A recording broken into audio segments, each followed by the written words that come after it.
شامل ہو گئے۔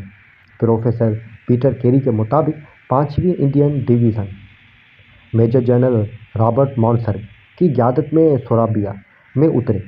Indian division میں 6000 فوجی تھے جنہیں فضائیہ اور بحریہ کی مدد فراہم کی گئی تھی، لیکن برطانوی فوج کی اندازہ نہیں تھا کہ تقریباً 600 انڈین فوجی برطانیہ کمانڈ کے خلاف بغاوت کر کے انڈونیشیا کی آزادی پسندوں کے ساتھ مل کر ڈچ برطانوی فوج کے خلاف کھڑے ہو جائیں گے۔ 5ویں ڈویژن کے مانسرگ کی طرف سے آزادی کے لیے لڑنے والے انڈونیشین جنگجوؤں کے خلاف محاذ کھولنے کے احکامات موصول ہوئے۔ وہ کہتے ہیں، انڈین فوجیوں نے کہا، جب ہم خود برطانیہ سے اپنی آزادی چاہتے ہیں تو پھر ہم برطانیہ کے لیے کیوں فائر کریں؟ مشترکہ ثقافت اور قوم پرستی کا احساس۔ قوم پرستی کے احساس کے علاوہ انڈین فوجیوں اور انڈونیشیا کی آزاد پسندوں کے درمیان اچانک اتحاد کے احساس کی ایک وجہ کا مشترکہ عقیدہ تھا۔ جنگ کے دوران انڈونیشیا کے جنگجو اور شہریوں کی جانب سے اللہ اکبر کے نعروں نے انہیں یہ محسوس کرایا کہ وہ اپنے ہی لوگوں کے خلاف کھڑے ہیں۔ ظہیر خان کی کتاب in the role of Pakistan during the Indonesia struggle میں بتایا گیا کہ بریگیڈ 1 کی 32ویں ڈویژن کے کمانڈر غلام علی اور دیگر مسلمان فوجیوں نے انڈونیشین شہریوں میں چاول، چینی، نمک اور دیگر سامان تقسیم کیا، چونکہ انڈونیشیا کے لوگوں کے پاس کافی خوراک نہیں ہے اور وہ سنگین طبی مسائل کا سامنا کر رہے تھے، اس لیے اس مدد کو بہت سراہا گیا۔ دراصل غلام رسول اور 7 دیگر فوجیوں نے ایک خفیہ میٹنگ کی اور جمہوریہ انڈونیشیا کی فوج کی سلوانگی ڈویژن کے کمانڈر سے رابطہ کیا۔ اس کا کوڈ السلام علیکم تھا۔ پروفیسر کیری کا کہنا ہے کہ اس بھائی چارے کا تعلق مذہب سے زیادہ قومیت کا احساس سے تھا۔ وہ کہتے ہیں، صرف مذہبی عنصر نہیں تھا بلکہ قومیت کا عنصر کہیں زیادہ تھا، جس نے نو آبادیاتی مخالف جذبات کو گہرا کیا۔ اس جنگ میں بہت سے لوگ مارے گئے۔ اس جنگ میں 27,000 لوگ مارے گئے اور 1.5 لاکھ لوگ بے گھر ہوئے، جن میں زیادہ تر خواتین اور بچے تھے۔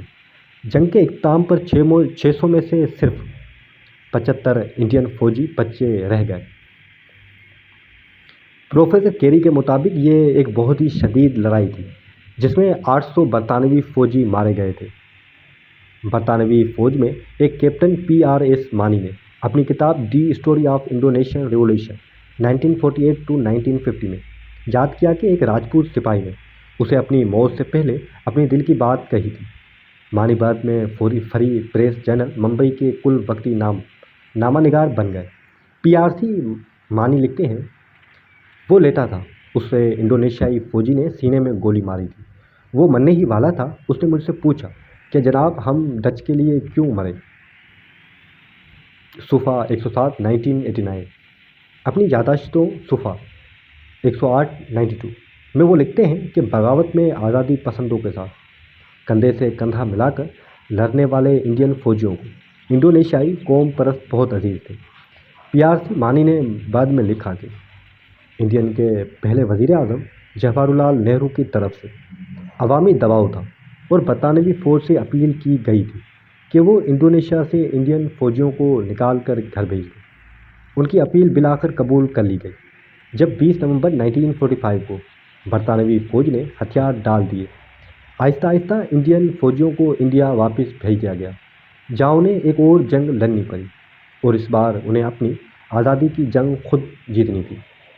محقق وقار مصطفیٰ کے مطابق AG خان نے 12 مئی 2012 کے مضمون ہندوستانی مسلمان فوجی انڈونیشیا کی آزادی میں بہادرانہ کردار میں لکھا گیا کہ جب انڈونیشیا نے 1945 میں اپنی آزادی حاصل کی تب تک یہ فوجی 600 سے کم ہو کر صرف 75 رہ گئے تھے۔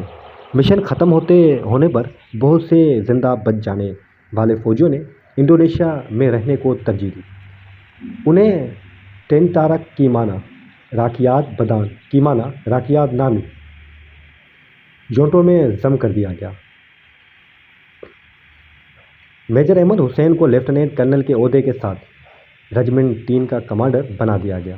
ان میں سے کچھ نے مقامی طور پر شادی کی اور جنہیں اپنے وطن ہندوستان پاکستان واپس جانے کا انتخاب کیا۔ ان کا انڈونیشیا کی سفارت خانوں نے بطور سیکیورٹی افسر جذب کر لیا۔ ان ہندوستانی فوجیوں کی جنگ آزادی میں نمایاں شراکت کے اعتراف میں انڈونیشیا کی حکومت نے انہیں ملک کے اعلیٰ ترین اعزازات سے نوازا۔ بہت سے لوگوں کے لیے یہ ایک بدعظمت ایوارڈ تھا۔ غلام علی کو صدارتی حکم کے تحت یانوٹم ایوارڈ 1963 دیا گیا۔ سورابیا میں انڈین ایسوسی ایشن آئی اے ایس کے صدر منجیت داس کا خیال ہے کہ انڈینز کو تاریخ سے سبق سیکھنا چاہیے اور دونوں ممالک کو لوگوں کے درمیان تعلقات کو مضبوط بنانا چاہیے۔